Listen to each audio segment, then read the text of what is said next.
Hello दोस्तों, आज के इस वीडियो में हम सॉइल मैकेनिक्स के 7वें चैप्टर के बारे में डिस्कस करेंगे, जो है मृदा में प्रतिबलों का वितरण एवं संघनन, stress distribution in soil and consolidation. ठीक, इसके बारे में आज हम डिस्कस करेंगे। तो सबसे पहले हम इसके जर्नल ब्यूरर के बारे में जान लेते हैं। मृदा की सतह पर जब कोई भार आता है, ज़मीन की सारी मृदा सन्निहित में उस भार के कारण प्रतिबल उत्पन्न हो जाते हैं। जब हमारी सॉइल पर कोई भार आता है तो पूरी ज़मीन पर उस पर प्रतिबल उत्पन्न हो जाते हैं। इन प्रतिबलों का मान भार आने वाले स्थान पर अधिकतम तथा जैसे जैसे उसकी दूरी भार आने वाले स्थान से दूरी होती जाती है, प्रतिबल का मान कम होता जाता है। यह प्रतिबल भार आने वाले स्थान से 360 डिग्री क्षैतिज तल पर एवं मृदा सन्निहित की गहराई के साथ साथ कम होते जाते हैं। मृदा पर आने वाले भार के कारण उत्पन्न प्रतिबलों के मान की आवश्यकता मृदा के निस्दन अस्थायित्व की जांच में पड़ती है। ठीक है, मृदा सन्निहित में स्थित किसी बिंदु पर प्रतिबल दो कारणों से उत्पन्न होते हैं। पहला, उस बिंदु पर आने वाले सतही भार के कारण, और दूसरा उस बिंदु के ऊपर की मृदा के स्वयं के भार के कारण। इन दो कारण से मृदा पर प्रतिबल उत्पन्न होते हैं। ठीक है, इन दो प्रकार के प्रतिबलों का मान अलग अलग निकालकर दोनों को जोड़कर वहां उत्पन्न कुल प्रतिबलों का मान ज्ञात करते हैं। उसके बाद अब हम समझते हैं कि दाब बल्ब या आइसो बार आरेख क्या है। इसको आप अच्छे से पढ़ लीजिए। ठीक है, थ्योरेटिकल चीज़ें हैं। ठीक है, बिल्कुल इसको रीड कर लीजिए। उसके बाद हम बात करते हैं कि संपूर्ण प्रतिबल, प्रभावी प्रतिबल व निष्क्रिय प्रतिबल क्या है। ठीक, पढ़ लीजिए इसको अच्छे से। ठीक है, इसको अच्छे से आप रीड कर लीजिए।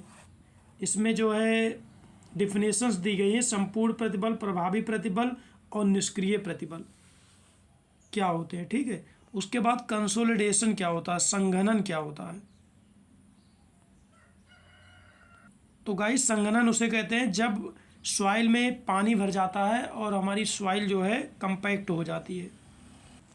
ये गाइस का कंसोलिडेशन यानी संघनन के बारे में बताया गया है। इसको आप अच्छे से वीडियो रोक करके पढ़ लीजिएगा। ठीक है, उसके बाद मूल संघनन क्या है, प्रारंभिक संघनन क्या है, द्वितीय संघनन क्या है, इसके बारे में बताया गया। ठीक, प्रयोगशाला में संघनन परीक्षण लैब टेस्ट होते हैं। जो कंसोलिडेशन होता है उसका लैब टेस्ट होता है, उसमें कैसे किया जाता है उसके बारे में बताया गया। ठीक है, ऐसे दो स्टेप हैं।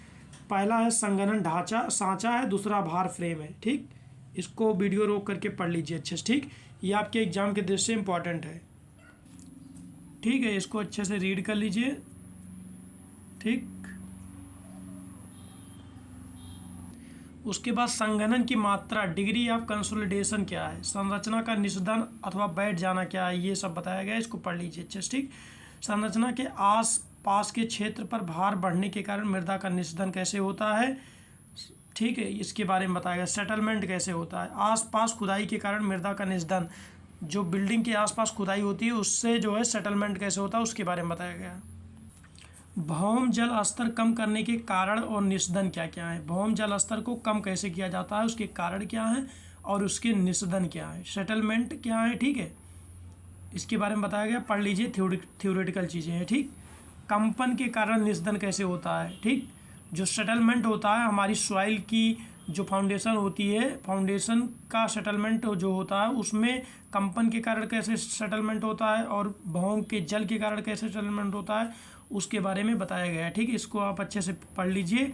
इस प्रकार से आपका ये 7वां चैप्टर एंड हो जाता है। ठीक, और अगर कोई भी इस टॉपिक इसमें समझ में ना आए तो कमेंट बॉक्स में कमेंट कर देना, उसका अलग से वीडियो में बना के डाल दूँगा। ठीक,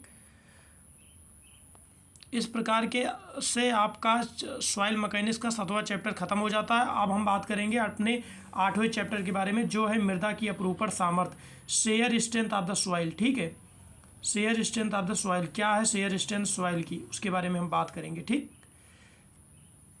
तो आज के इस वीडियो में बस इतना ही। मिलेंगे नेक्स्ट वीडियो में, तब तक के लिए हमारे चैनल को सब्सक्राइब कीजिए और हमारे वीडियो को लाइक कीजिए। जय हिंद, जय भारत।